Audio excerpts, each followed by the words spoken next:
GST అనేది ప్రజలకు ఎంత భారంగా మారిందనేది కూడా మనం చూడడం జరిగింది. అయితే కేంద్రం మాత్రం దీనికి గుడ్ న్యూస్ చెప్పిందని చెప్పొచ్చు. మరి దీనన్నిటికీ సంబంధించి ఇప్పుడు మనతో పాటు మాట్లాడడానికి బిజినెస్ అనలిస్ట్ పాపారావు గారు మనతో పాటు ఉన్నారు. ఆయనతో మాట్లాడదాం. నమస్తే సార్.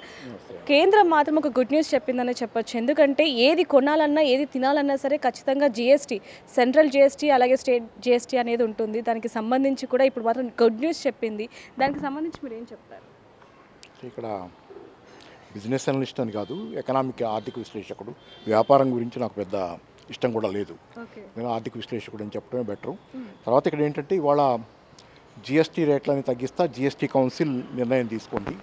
అంటే మొదట దీనిలో ప్రధానమైన నిర్ణయం ఏంటంటే గతంలో 4 స్లాబ్లు ఉన్నాయి. అంటే 4 రకాల ట్యాక్స్లు ఉన్నాయి జిఎస్టీలో.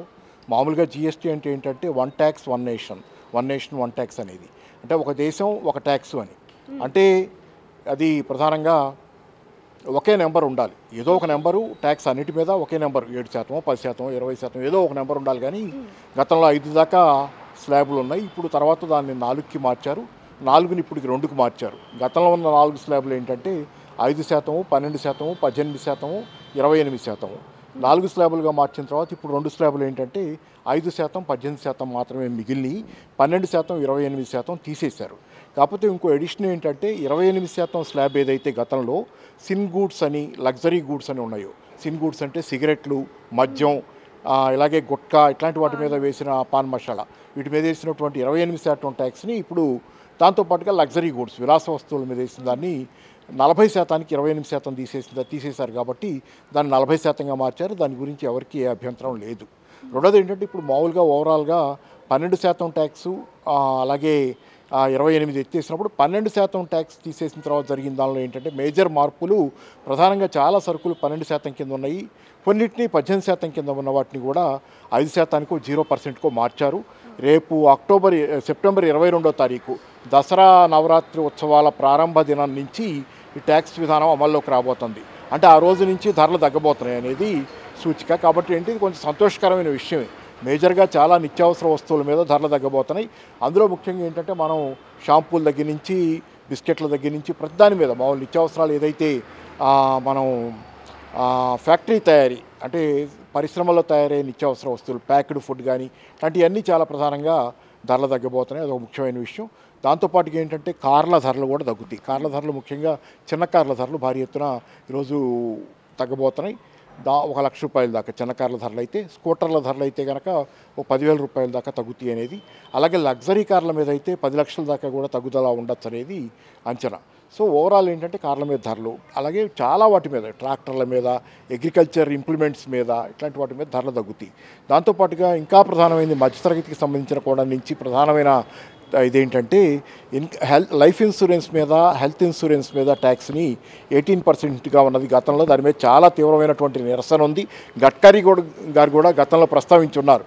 హెల్త్ ఇన్సూరెన్స్ మీద ఇంత ట్యాక్స్ ఉండటం అనేది మధ్యతరగతి ఒప్పుకోలేదనేది బీజేపీ నాయకుడు గడ్కరీ గారే స్వయంగా ప్రస్తావించారు. ప్రస్తుతం 18% ట్యాక్స్ని 0 చేశారు. చాలా పెద్ద ఉపశమనం. లైఫ్ ఇన్సూరెన్స్ చేసుకోవడానికి కానీ, హెల్త్ ఇన్సూరెన్స్ కట్టుకోవడానికి కానీ ప్రీమియం మీద తగ్గుతున్నటువంటి ట్యాక్స్ అనేది చాలా భారీ ఎత్తున జనాలకు వస్తున్న రాయితీ. సో అనేక రాయితీలు ఉన్నాయి దీనిలో. ఈ రాయితీలన్నీ ఖచ్చితంగా ప్రజలకు ఉపయోగపడాయి. అయితే ఇక్కడ మనం గమనించాల్సింది ఏంటంటే ఇక్కడ మనకి సరుకులు రంగంలో రాయితీలు ఉన్నాయి. సరుకులు ఏదో ఉత్పత్తి అయ్యే సరుకులు, వాటిల్లో రాయితీలు, వాటికి సంబంధించి ట్యాక్స్ రాయితీలు వచ్చినాయి. కానీ రాయితీలు రానిది ఏంటంటే సేవా రంగంలో రాయితీలు రాలా, సరుకుల రంగంలో వచ్చింది. ఉదాహరణకి సేవా రంగంలో అంటే మనకి హోటళ్ళకి వెళ్ళి భోంచేస్తారనుకోండి, వాటిల్లో ట్యాక్స్ రాయితీలు లేవు. అటు సేవా రంగంలో రాయితీలు లేవు. సరుకుల రంగంలో మాత్రం భారీ ఎత్తున రాయితీలు ఉన్నాయి. ఇది సంతోషించాల్సిన విషయమే ఖచ్చితంగా. అయితే ఇక్కడ ఏంటంటే ప్రధానంగా గమనించాల్సింది మనకి ఇది చేతులు గాలిన తర్వాత ఆకులు పట్టుకున్న వ్యవహారంలాగా ఉంది. చాలా కాలం పాటు భారీ ఎత్తున ప్రజల నుంచి ఒక రకమైనటువంటి విపరీతమైన ట్యాక్సుల రూపంలో భారాలు మోపారు ప్రజల మీద. ఆ భారాన్ని ఇప్పుడు మళ్ళీ తగ్గిస్తా నిర్ణయం. అంటే ఆల్రెడీ ఈ క్రమంలో జరిగింది ఏంటంటే ఇంత భారీ ట్యాక్సులు ఈ క్రమంలో ఓవరాల్గా చాలా ఉపాధి దెబ్బతింది ప్రజలకి. ఎందుకంటే ప్రజల కొనుగోలు శక్తి తగ్గిపోయింది. ట్యాక్సులు ఎక్కువ ఉన్న కాలంలో ప్రజల కొనుగోలు శక్తి తగ్గిపోయింది. దానివల్ల వాళ్ళ కొనుగోలు శక్తి తగ్గడం వల్ల చాలా రంగాల్లో డిమాండ్ తగ్గింది. దానివల్ల చాలా ఉపాధి అవకాశాలు ప్రజలకు పోయినాయి.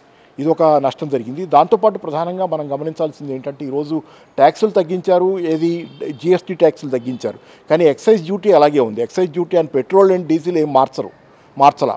పెట్రోల్ అండ్ డీజిల్ మీద ఇప్పటికీ విపరీతమైన ఎక్సైజ్ డ్యూటీ వసూలు చేస్తున్నారు. కాబట్టి ఆ ఎక్సైజ్ డ్యూటీ తగ్గకుండా మీకు రవాణా ఛార్జీలు తగ్గవు. ముఖ్యంగా డీజిల్ మీద ఎక్సైజ్ డ్యూటీ తగ్గించి డీజిల్ ధరలు తగ్గించకుండా రవాణా ఛార్జీలు తగ్గవు దేశంలో. రవాణా ఛార్జీలు తగ్గకపోతే సరుకుల ధరలు ఎక్కువే ఉంటాయి. కాబట్టి మీరు ఈ జీఎస్టీ తగ్గించినంత మాత్రాన సరుకుల ధరలు పూర్తి స్థాయిలో అవి ఉండాల్సిన హేతుబద్ధమైన స్థాయిలో తక్కువగా ఉంటాయని అనుకోవడానికి పూర్తి స్థాయిలో వీలు లేదు.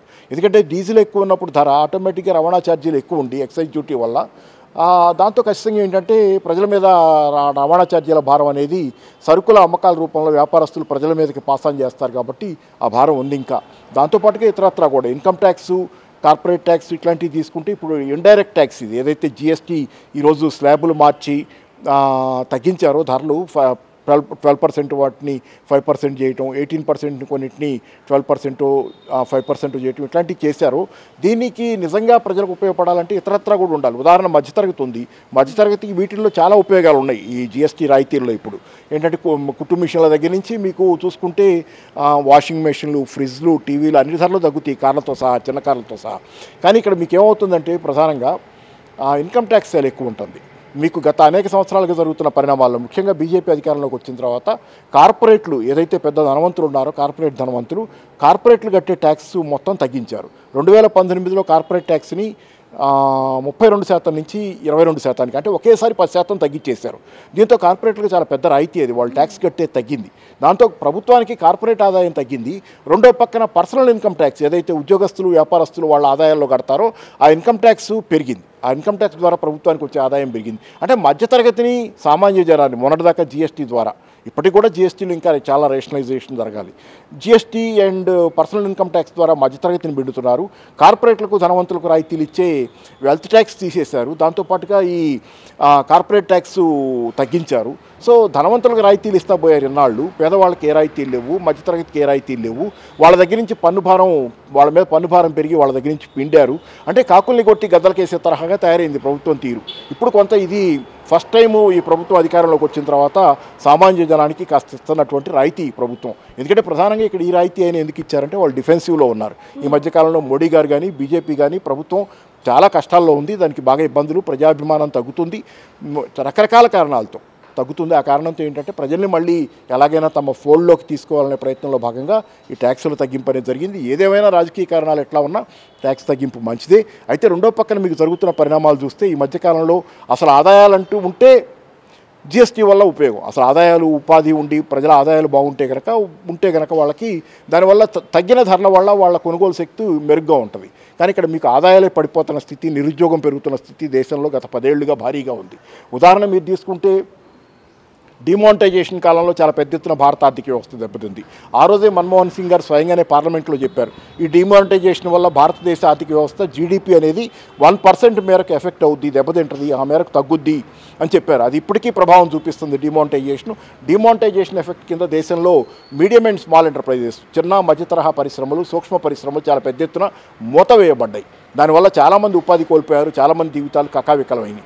దాంతోపాటుగా ఆ తర్వాత వచ్చినటువంటి ఈ జీఎస్టీ ఏదైతే ఇప్పుడు జీఎస్టీ తగ్గించారో దాన్ని ఇర్రేషనల్గా, అశాస్త్రీయంగా ఎట్లా పడితే అట్లా అమలు చేసుకుంటా ఆదాయం పెంచుకోవడమే లక్ష్యంగా ప్రభుత్వం తెచ్చిన జీఎస్టీ వల్ల ఆ కాలంలో చాలామంది మీడియం అండ్ స్మాల్ ఎంటర్ప్రైజెస్ వాళ్ళు మూతబడిపోయినాయి. మీడియం అండ్ స్మాల్ ఎంటర్ప్రైజెస్ వాళ్ళ ఉపాధి అవకాశాలు దెబ్బతిన్నాయి. ఇది మనం చెప్పడమే కాదు, వాళ్ళ స్వయంగా బీజేపీ తాలూకు సంస్థ అయినటువంటి స్వదేశీ జాగరణ మంచి కూడా ఆ రోజు ఆందోళన వెలుబుచ్చింది. జీఎస్టీ వల్ల చాలా మధ్యతరగతి, అది చిన్న వ్యాపారస్తుల వ్యాపారాలు దెబ్బతింటాయి, ఎంఎస్ఎంఈలు దెబ్బతింటాయి అనేది నిజంగానే జరిగింది. దానివల్ల చాలామంది దెబ్బతిన్నారు. అంటే చాలామందికి నిరుద్యోగం పెరిగింది, ఆదాయాలు తగ్గినాయి. దాంతోపాటుగా తర్వాత కోవిడ్ కాలంలో ప్రభుత్వం సరైనటువంటి ఉద్దీపన, ఎకానమీలో సరైనటువంటి ప్రజలకి ఆదుకునే కార్యక్రమాలు తీసుకోకపోవడం వల్ల చాలామంది నష్టపోయారు ఆ రోజు. ఆ తర్వాత చాలామంది కోలుకోలే కోవిడ్ అనంతర కాలంలో. ఇది కూడా దెబ్బతీసింది ఆర్థిక వ్యవస్థని. తర్వాత ఇప్పుడు కొత్తగా వచ్చి పడినటువంటి యుఎస్ టారిఫ్లు, అమెరికా టారిఫ్లు, ట్రంప్ టారిఫ్ల వల్ల ఆంధ్రప్రదేశ్ లాంటి రాష్ట్రాల్లో షింప్ పరిశ్రమ, రొయ్యల పరిశ్రమ దెబ్బతిని, చేపల చెరువులు ఇవన్నీ పూర్తిగా దెబ్బతినే పరిస్థితి, మూతపడే పరిస్థితి, వాటిలో పనిచేసుకునే వాళ్ళు కూడా ఉపాధి కోల్పోయే పరిస్థితి. అలాగే లెదర్ ఇండస్ట్రీ, తమిళనాడు లాంటి చోట్ల కానీ ఇతరత్ర లెదర్ ఇండస్ట్రీ దెబ్బతిని, చెప్పుల తయారీ వీటి ఫ్యాక్టరీలు చిన్న చిన్న ఫ్యాక్టరీలు మూతపడే పరిస్థితి, ఉపాధి కోల్పోయే పరిస్థితి. అలాగే మీకు చూసుకుంటే టెక్స్టైల్స్ అంటే మనం ఉత్పత్తి చేసే వస్త్రాలు వీటిని ఎగుమతి చేసేది ఆ రంగం కూడా దెబ్బతినే పరిస్థితి ఈరోజు వాటి మీద కూడా టారిఫ్ల వల్ల. అలాగే జెమ్స్ అండ్ జ్యువెలరీ, గుజరాత్ లాంటి చోట్ల ఉన్నటువంటి సూరత్ లాంటి చోట్ల ఉన్న జెమ్స్ అండ్ జ్యువెలరీ పరిశ్రమలో లక్షలాది కార్మికులు ఉపాధి కోల్పోయే పరిస్థితి. చాలామంది ఇప్పటికే యూఎస్ టారిఫ్ల వల్ల ఉపాధి కోల్పోతున్న సామాన్య జనం ఉన్నారు. కాబట్టి ఈరోజు ఆదాయాలు పడిపోతున్నాయి. కాబట్టి ఏంటి ఎకానమీకి కూడా ఒక ఉద్దీపన అవసరం. జిఎస్టీ దీనిలో మార్పులు చేశారు, సంతోషం. కొంత మార్పులు చేశారు, ఇంకా జరగాల్సినవి చాలా ఉన్నాయి. ఎక్సైజ్ డ్యూటీ లాంటి వాటి విషయంలో ఇంకా మార్పులు జరగాలి. దాంతోపాటుగా ఏంటంటే ప్రజలకి ఈరోజు ఉపాధి కావాలి. ఉదాహరణకి జాతీయ ఉపాధి హామీ పథకాన్ని ఈరోజు గ్రామీణ ప్రాంతాల్లో పూర్తిగా నిర్వీర్యం చేస్తున్నారు. జాతీయ ఉపాధి హామీ పథకాన్ని ప్రోత్సహిస్తే ప్రజల చేతిలో డబ్బులు వస్తాయి. డబ్బులు వచ్చిన తర్వాత వాళ్ళ కొనుగోలు శక్తి పెరిగితే ఆ తర్వాత మీరు ఇచ్చిన ఈ రాయితీ ఏదైతే జిఎస్టీ ద్వారా రాయితీ ఇస్తున్నారో తక్కువ ధరలకి గతంలో కంటే తక్కువ ట్యాక్స్ కొనుక్కునే అవకాశం ప్రజలకి అది ఉపయోగపడుతుంది. కాబట్టి ఆదాయాలు పడిపోతున్న క్రమాన్ని కూడా ఈరోజు అడ్రస్ చేయాలి ప్రభుత్వం. జాతీయ ఉపాధి హామీ పథకం కావచ్చు, నగర ప్రాంతాల్లో కూడా ఉపాధి హామీ పథకం కావాలి. ఈరోజు గ్రామీణ ప్రాంతాల్లోనే కాదు, చాలామంది సమస్యల్లో ఉన్నారు నగర ప్రాంతాల్లో. అలాగే ముఖ్యంగా ఏంటంటే మీకు ప్రజల ఆదాయాలు పెంచి ఇతరత్రా మార్గాలను కూడా అన్వేషించాలి. ఇప్పుడు దెబ్బతింటున్నటువంటి ఉపాధి ఏదైతే ఉందో, ఎక్స్పోర్ట్స్ దెబ్బతింటం వల్ల కానీ ఇతరత్రా వీటన్నిటిని మళ్ళీ రిస్టోర్ చేయడానికి ఎంఎస్ఎంఈలు దెబ్బతీశారు వీళ్ళు విధానాలతో. వీళ్ళు ఫార్మలైజేషన్ ఆఫ్ ఎకానమీ అనే పేరుతో ఎకానమీలో ఎంఎస్ఎంఈలు ఉంటే కనుక ఆర్థిక కార్యకలాపాలు ప్రభుత్వం దృష్టికి రావటం లేదు, స్పష్టంగా లేవు. ఫార్మల్ అవ్వాలి ఎకానమీ, ఇన్ఫార్మల్ ఎకానమీ, అసంఘటిత రంగం తగ్గాలి, సంఘటిత రంగం పెరగాలనే దాని మీద అసంఘటిత రంగాన్ని దెబ్బతీయడంతో ఈ దేశంలో చాలామంది నష్టపోయారు. కాబట్టి ఏంటంటే ఇప్పుడు మళ్ళీ ఎంఎస్ఎంఈలను ఆదుకుంటామనే పేరుతో రకరకాల పథకాలు చెబుతున్నారు. ఏదేమైనా దానికోసం పూర్తి స్థాయిగా ఉపాధి కల్పన కార్యక్రమాలు దేశంలో అమలు జరిగితేనే ఈ జిఎస్టీ తగ్గింపు అనేది కూడా ఎక్కువ మందికి లాభం కలిగిస్తుంది. సార్, మీరు ఇందాక అన్నట్టుగా అంటే చేతులు కాలాక ఆకులు పట్టుకుని ఏం లాభం అన్నట్టు ఇప్పుడు ప్రజలు చాలా వరకు కూడా నష్టపోయారని చెప్పొచ్చు జిఎస్టీ కారణంగా. ఎందుకంటే కొన్న వస్తువు కంటే జిఎస్టీ యాడ్ చేసిన తర్వాత అది ఎంత అమౌంట్ ఉంటుందో చూసి కొంచెం ఆలోచిస్తూ కొనాలా వద్దా అనుకునే పరిస్థితులు కూడా వచ్చాయని చెప్పొచ్చు. అయితే ఇప్పటికైనా సరే జిఎస్టీ తగ్గడం అనేది కొన్ని వస్తువుల మీద లేకపోవడం అనేది శుభవార్త అయినప్పటికీ కూడా ఇది ప్రభుత్వానికి నష్టం అని చెప్పొచ్చు. ప్రభుత్వం నష్టపోదమ్మా. నాకు తెలిసి ఏంటంటే ఈ మధ్యకాలంలో స్టాండర్డ్ అండ్ పూర్ అనుకుంటా, వాళ్ళు కూడా స్టాండర్డ్ అండ్ పూర్ అనే సంస్థ కూడా అంతర్జాతీయ క్రెడిట్ ఏజెన్సీ కూడా చెప్పింది ఏంటంటే ప్రభుత్వం ఆదాయం కోల్పోయే పరిస్థితి ఉండకపోవచ్చు. బహుశా భారత ప్రభుత్వం ఆదాయాన్ని అయితే కోల్పోదు. ఇప్పుడు ఈ జిఎస్టీ తగ్గించడం వల్ల వాస్తవానికి ట్యాక్స్ ఆదాయం తగ్గాలి కేంద్ర ప్రభుత్వానికి, కానీ ఆదాయాన్ని కోల్పోవడానికి ప్రభుత్వం సిద్ధంగా ఉండదు. అంటే దాని అర్థం ఏంటి? స్టాండర్డ్ అండ్ పూర్ చెప్పిన దీని అర్థం ఏమవుద్దంటే మీకు ప్రభుత్వం ఇక్కడ కొంత ఆదాయాన్ని కోల్పోతుంది ఈరోజు జిఎస్టీ తగ్గించడం ద్వారా స్లాబులు, కానీ ఈ ఆదాయాన్ని భర్తీ చేసుకోవడానికి ఎక్కడో చోట ప్రయత్నం చేసే అవకాశాలు మళ్ళీ ఉన్నాయనేది మీకు స్పష్టంగా కనపడుతుంది. కాబట్టి ఏంటి ఆదాయం ప్రభుత్వం కోల్పోవడానికి సిద్ధంగా ఉంటుంది. ఎందుకంటే మీకు చాలా దేశాల్లో గమనించినా కానీ ట్యాక్సులు పెరుగుతున్నాయి. భారతదేశంలో లాగే ఈ మధ్యకాలం దాకా పాకిస్తాన్లో సంక్షోభం వచ్చినప్పుడు అంత సంక్షోభంలో కూడా ఐఎంఎఫ్ అప్పిచ్చి ప్రజల కొనుగోలు శక్తి పడిపోయి నిరుద్యోగం పెరిగి ద్రవ్యోల్బణం పెరిగినా ఐఎంఎఫ్ తను ఇచ్చిన అప్పుకు ప్రతిగా ఆ దేశంలో ట్యాక్సులు పెంచమని ఆ ప్రభుత్వాన్ని ఆదేశించింది. శ్రీలంకలో అలాగే జరిగింది. అలాగే ఈ మధ్యకాలంలో అనేక దేశాల్లో ఏంటంటే ట్యాక్సులు పెంచమని ఐఎంఎఫ్ ఆదేశాలు. ఎక్కడైతే ఐఎంఎఫ్ అప్పులు తెచ్చుకున్నారో ఆ దేశాల్లో ఇంకా ట్యాక్సులు పెంచండి, ఇంకా ట్యాక్సులు పెంచి వసూలు చేయండి అని చెబుతుంది. కాబట్టి ఐఎంఎఫ్ అప్పు మనం కూడా తెచ్చుకున్నాం, 1991లో తెచ్చుకున్నాం. ఆ తర్వాత ఐఎంఎఫ్ షరతుల ప్రకారమే భారతదేశంలో సంస్కరణలు జరుగుతున్నాయి. కాబట్టి ఈ షరతుల క్రమంలో ఏంటంటే మనం ట్యాక్సులు ఆదాయాన్ని కోల్పోయే అవకాశం లేదు. ఎందుకంటే ట్యాక్స్ ఆదాయం కనుక మనకు బాగా లేకపోతే మనం వాళ్ళ దగ్గర తీసుకున్నటువంటి అప్పు మనం చెల్లించలేవనే భయం వాళ్ళకు ఉంది. కాబట్టి మన ట్యాక్స్ ఆదాయం తగ్గటాన్ని వాళ్ళు అంగీకరించరు. కాబట్టి ట్యాక్సులు వేసి పిండండి అనే చెబుతారు. కాబట్టి ఈరోజు తగ్గిన ఆదాయాన్ని ఎక్కడో చోట పిండుకోవడానికి ప్రయత్నం చేసే అవకాశాలు ఉన్నాయి. రెండోది ఏంటంటే మీకు ప్రధానంగా ఏంటంటే చాలా విషయాల్లో మీకు మార్పులు జరగాలి ఇంకా. ఎందుకంటే ప్రధానంగా ప్రభుత్వం ఈ రకంగా మరి ఇక్కడ కోల్పోయిందాన్ని ఎక్కడ భర్తీ చేసుకుంటుందనే చూడాలి. రెండోది ఇక్కడ కేంద్ర ప్రభుత్వం చేస్తున్నటువంటి ఇంకో నిర్వాహకం ఏంటంటే తన ఆదాయాన్ని మాత్రం కాపాడుకుంటా రాష్ట్ర ప్రభుత్వాల ఆదాయాన్ని దెబ్బతీస్తుంది. ప్రధానంగా ఏంటంటే కేంద్ర ప్రభుత్వం సెస్లు సర్ఛార్జీలు వేసి ఎక్కువ ఆదాయం వసూలు చేస్తుంది. సెస్లు సర్ఛార్జీల్లో రాష్ట్ర ప్రభుత్వాలకు వాటా ఇవ్వక్కర్లా. జిఎస్టీ ద్వారా వచ్చిన ఆదాయంలో రాష్ట్రాలకు వాటా ఇవ్వాలి, ఇతర ట్యాక్సుల్లో వచ్చిన ఆదాయంలో రాష్ట్రాలకు వాటా ఇవ్వాలి. కానీ సెస్లు సర్ఛార్జీల రూపంలో కనుక ట్యాక్స్ వసూలు చేస్తే, డబ్బులు వసూలు చేస్తే దానిలో రాష్ట్రాలకి వాటా ఇవ్వక్కర్లేదు. దాన్ని ఆసరాగా చేసుకుని ఎక్కువ డబ్బు తను అట్టి పెట్టుకోవడం కోసం పన్ను ఆదాయాన్ని సెస్లు సర్ఛార్జీల అమౌంట్ పెంచేసింది కేంద్ర ప్రభుత్వం. ప్రతిదాని మీద సెస్లు సర్ఛార్జీలు వేస్తుంది ట్యాక్స్ వేయకుండా. దానివల్ల కేంద్ర ప్రభుత్వం దగ్గర ఉండే డబ్బు పెరిగిపోతుంది. వాళ్ళు ఎక్కువ డబ్బు అట్టి పెట్టుకున్నారు, రాష్ట్ర ప్రభుత్వాల ఆదాయాలు కట్టకట్టలాడుతున్నాయి, తగ్గుతున్నాయి. దీనికి ఉదాహరణ మీరు తీసుకుంటే మీరు finance commission 15th finance commission ప్రకారం రాష్ట్ర ప్రభుత్వాలకి 41% వాటా రావాలి కేంద్ర ప్రభుత్వ ఆదాయంలో. అంటే కేంద్ర ప్రభుత్వానికి వచ్చినటువంటి మొత్తం పన్ను ఆదాయంలో 41%, అంటే 100లో 41 రూపాయలు రాష్ట్రాలకు అది పంచాలి దేశంలో. కానీ 41% పంచట్ల. ఈ సెస్లు సర్ఛార్జీల ద్వారా చాలా పెద్ద మొత్తం తను అట్టిపెట్టుకొని ఆ మిగిలిన ట్యాక్స్ ఆదాయంలో పంచడం ద్వారా నిజానికి రాష్ట్ర ప్రభుత్వాలకు వస్తుంది 30%, 32% మాత్రమే రాష్ట్ర ప్రభుత్వాలకి నిజానికి వస్తున్నటువంటిది. 41% రాటల, 100లో 41 రూపాయలు రాటల రాష్ట్రాలకు పంపకానికి కేవలం 30 రూపాయలు చిల్లర మాత్రమే రాష్ట్ర ప్రభుత్వాలకు వస్తుంది. దీనివల్ల రాష్ట్ర ప్రభుత్వాలు ఆల్రెడీ నష్టపోతున్నాయి. ఇప్పుడు తగ్గించే ట్యాక్స్లో కూడా ఏం చేస్తారు, ఇప్పుడు తగ్గించారు కదా జీఎస్టీ, దానిలో కూడా వీళ్ళు ఏంటంటే సాధ్యమైనంత వరకు రాష్ట్రాల వాటా కొల్లగొట్టేసి, రాష్ట్రాలకి ఆదాయం లేకుండా చేసి, రాష్ట్రాలకు వచ్చే వాటా తగ్గించి తమ ఆదాయం పెంచుకొని తద్వారా తమ ఆదాయాన్ని కాపాడుకునే ప్రయత్నం, తగ్గకుండా చూసుకునే ప్రయత్నం చేస్తారు. కాబట్టి ఆ ప్రమాదం ఉంది. అందుకే రాష్ట్ర ప్రభుత్వాలు ఆల్రెడీ గొడవ చేస్తారు, మా ఆదాయాలు తగ్గుతాయి, మరి మీరు ఏం చేస్తారో చేయండి అని చెప్పి. సో ఈ ప్రమాదాలు ఉన్నాయి. కేంద్ర ప్రభుత్వం ఎప్పుడు ఏకపక్షంగా వ్యవహరిస్తుంది. ఇది ఫెడరల్ రాజ్యాంగం లాగా లేదు, క్వాజీ ఫెడరల్ అంటాం, అంటే పాక్షికంగా ఫెడరల్ రాజ్యాంగం. రాష్ట్రాలకు కూడా హక్కులు ఉన్నాయి. రాష్ట్రాలకు కూడా కొన్ని ప్రత్యేకమైనటువంటి విభజన, రాష్ట్ర కేంద్ర ప్రభుత్వాల మధ్య హక్కుల విభజన, అంటే బాధ్యతలు హక్కుల విభజన జరిగిన దానిలో రాష్ట్రాలకు ఉన్నటువంటి హక్కుల్ని హరించే కార్యక్రమం కేంద్రం చేస్తుంది. ముఖ్యంగా రాష్ట్రాలకు ఉన్న ఆర్థిక హక్కుల్ని హరించే కార్యక్రమం చేస్తుంది. దానిలో జీఎస్టీ కూడా పెద్ద భాగం. గతంలో జీఎస్టీ అమల్లోకి వచ్చినప్పుడే రాష్ట్ర ప్రభుత్వాలకి రకరకాలైనటువంటి బుజ్జగింపు మాటలు చెప్పి జీఎస్టీ అనే పేరుతో కేంద్ర ప్రభుత్వ పెత్తనం ఆర్థిక వ్యవహారాల మీద దేశంలో పెంచుకుంది. ఈ క్రమంలో జరుగుతున్నాయి, చూద్దాం ఏమవుద్దనేది. సార్, మీరు చెప్పినట్టుగా చూసుకుంటే ఇప్పుడు జీఎస్టీ తగ్గినప్పటికీ మళ్ళీ కొన్నేళ్ల తర్వాత పెరిగే అవకాశం ఏమైనా కనిపించవచ్చు అంటే ఒకటి కారణాల వల్ల అన్నారు కదా, అంటే జీఎస్టీ పెరిగే అవకాశం అనేది ఇప్పుడే మనం ప్రిడిక్ట్ చేయలేం. కానీ అసలు ఆర్థిక వ్యవస్థ దిగజారుతుంది కదా. మీరు చచ్చిన పావుని ఇంకా చంపటం అంటారు. పావుని నేను అన్నగాని దాన్ని ప్రజల జీవితాలు ఇప్పటికే చితికిపోయినాయి. వీళ్ళ మీద ఇంకా పిండటానికి శ్మశానాల మీద కూడా ఆ మధ్యకాలంలో పన్నేశారనేది ప్రధానంగా మనం చాలా వ్యతిరేకత ప్రజల్లో. శ్మశానాల మీద పన్ను అనేది, పాప్కార్న్ మీద పన్ను, ఇట్లాంటి పనులు చేసిన వాళ్ళు వీళ్ళు ఎంత దూరం పోతారనేది చూడాలి మరి. ఎందుకంటే గతంలో ఎప్పుడో ఔరంగజేబు కాలంలో జిజియా పన్ను వేసాడని చెప్పి మనం ఇప్పటికీ టెక్స్ట్ బుక్స్లో చదువుకుని దాన్ని చాలా తీవ్రంగా పరిగణిస్తాం. మరి గతంలో ఎవరు ఏ ప్రభుత్వం చేయలేని విధంగా ఈ ప్రభుత్వం పన్నులేస్తా పోతుంది కనపడ్డ ప్రతి దాని మీద. ఏది శ్రీశ్రీ కవిత ఉంది కదా, సబ్బు బిళ్ళ కుక్కపిల్ల, సబ్బు బిళ్ళ అగ్గిపుల్ల కాదేది కవిత కనర్హం అన్నట్లు వీళ్ళు పన్నేయటానికి ఏది అది ఇది కాదు అన్నిటి మీద వేస్తున్నారు. కాబట్టి ఆదాయం కోల్పోవటం వీళ్ళకి నచ్చదు, వీళ్ళ వెనక ఉన్నటువంటి అంతర్జాతీయ ద్రవ్య సంస్థలకి నచ్చదు. కాబట్టి ముందు జీఎస్టీ మళ్ళీ వేస్తారంటే ఎవరి మీద వేస్తారు, ఏమని వేస్తారు? ప్రజల జీవితాలు ఇప్పటికే చితికిపోయిన తర్వాత ఇంకా కొత్తగా జీఎస్టీ వేసే అవకాశాలు, వాళ్ళ దగ్గర ఆదాయం లేనప్పుడు ప్రజల మీద ఇంకేం చేస్తారు? కాబట్టి చూడాలి ముందుకాలం ఎలా ఉంటుంది అనేది. ఇప్పటికే పరిస్థితి అయితే దిగజారుతుంది.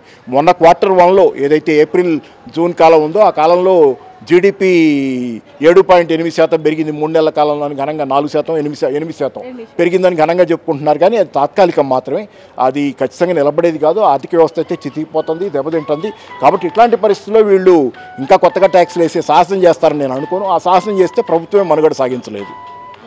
Thank you sir. సో చూడొచ్చు, ఏదైనప్పటికీ మాత్రం సామాన్య ప్రజలతో పాటు ప్రతి ఒక్కరికి కూడా ఇది శుభవార్త అనే చెప్పొచ్చు. ఎందుకంటే జీఎస్టీ అనేది ప్రతి ఒక్కరికి కూడా ఇబ్బందికరంగా మారింది. కేంద్రం మాత్రం మంచి నిర్ణయం తీసుకుంది అంటూ కూడా ప్రజలు కూడా ఆనందపడుతున్న సమయం అయితే ఉందని చెప్పొచ్చు. మరిన్ని వార్తల కోసం చూస్తూనే ఉండండి బిగ్ టీవీ. కెమెరామ్యాన్ వినోద్తో reporter Devika, Hyderabad. For more videos like this, subscribe Big TV channel.